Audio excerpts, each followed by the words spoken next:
They sang what others feared to say. In the turbulent decades of the 1960s and 70s, as America convulsed with cries for justice and echoes of unrest, a powerful transformation took root in the very soul of its music. Voices rose, not just to entertain, but to bear witness, to challenge, to mourn, and to rally. Artists like Nina Simone and Marvin Gaye became more than performers. They became prophets of a new era, weaving stories of pain, hope, and resistance into melodies that stirred the conscience of a nation. This was a time when the airwaves carried the pulse of protest, when the rhythms of the streets found their way into concert halls, and when music became a language of change. This is the story of how music became protest. The 1960s were a crucible of conflict and courage. The civil rights movement surged forward, demanding an end to segregation and inequality. Against this backdrop, Nina Simone emerged, a classically trained pianist whose voice was both velvet and steel. Born Eunice Kathleen Wayman in North Carolina, she transformed herself into a fierce advocate through song. Simone's music was a mirror reflecting the struggles of Black America. Songs like Mississippi Goddamn cut deep, naming the violence and frustration that seeped into everyday life.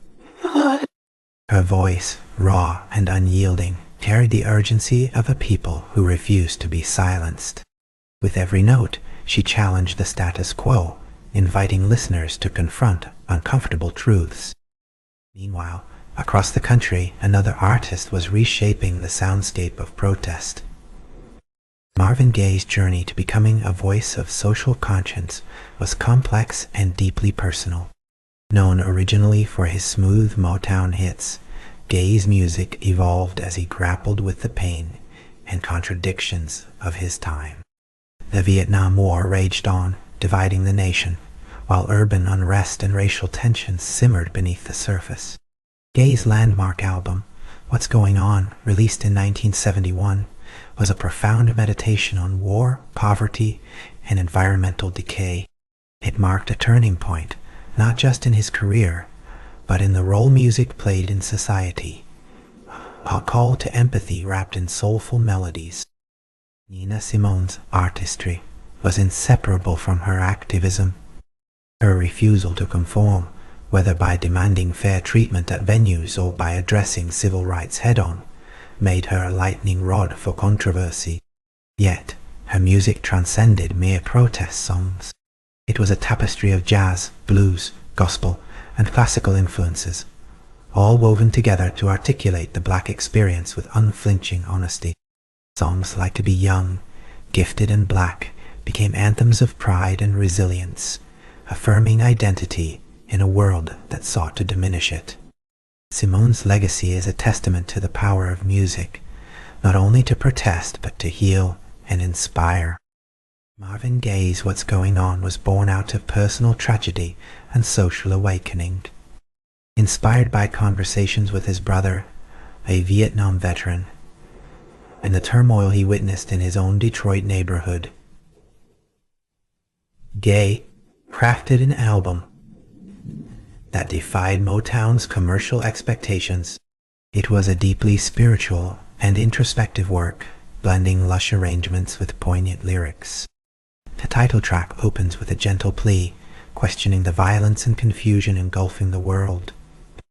From the war abroad to the injustices at home, Gaye's music invited listeners to see beyond headlines and statistics, to feel the humanity at the heart of every crisis. The power of protest music lies in its ability to transform pain into collective strength. For many African Americans, the civil rights era was a time of both hope and heartbreak. Music became a refuge and a rallying cry. From the gospel choirs in church basements to the smoky clubs of Harlem, artists used their platforms to tell stories that mainstream media ignored or distorted. Songs like Simone's, four women told complex narratives about identity and oppression, while Gaye's Mercy, Mercy Me, the ecology, expanded the conversation to include the environment. a precursor to the broader struggles of later decades.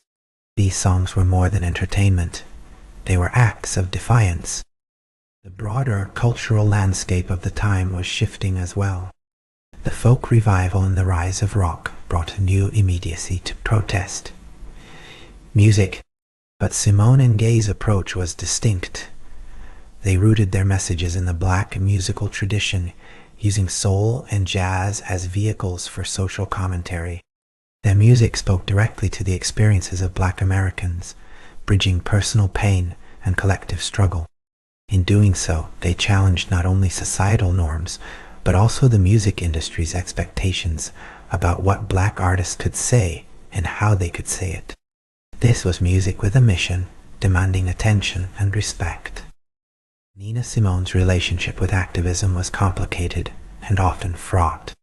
She experienced both adoration and alienation, celebrated for her courage yet marginalized for her outspokenness.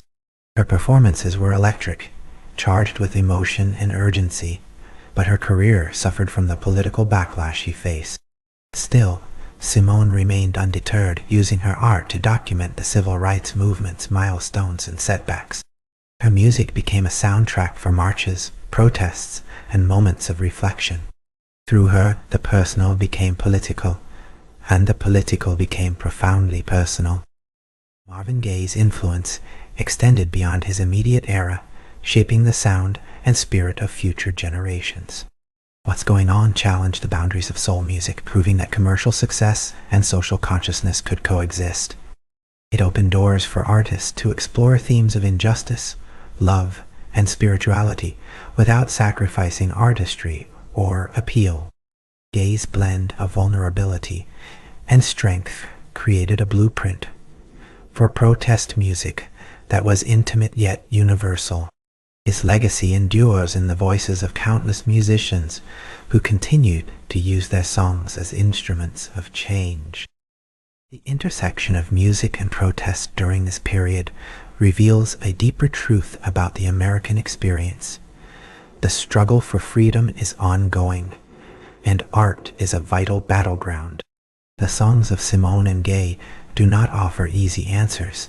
Instead, they confront listeners with the complexity of injustice and the resilience required to face it. Their music invites us into a shared history of pain and perseverance, reminding us that protest is not only a moment, but a movement carried forward by those who dare to speak out. As the 1970s gave way to new challenges and new voices, the legacy of this era's protest music remained a beacon.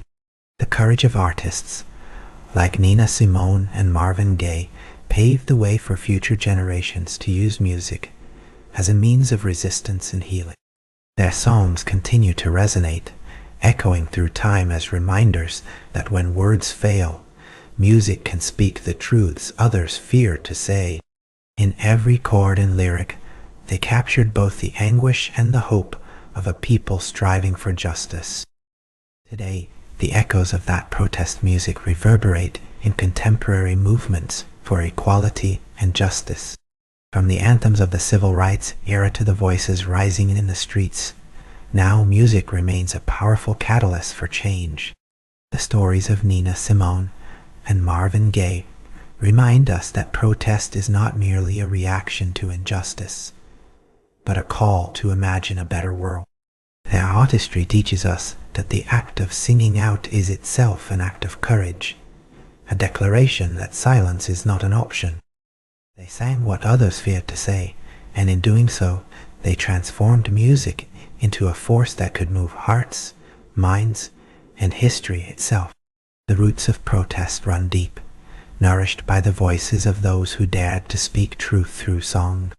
Their legacy endures, a testament to the unyielding power of music to inspire change, to bear witness, and to light the way forward.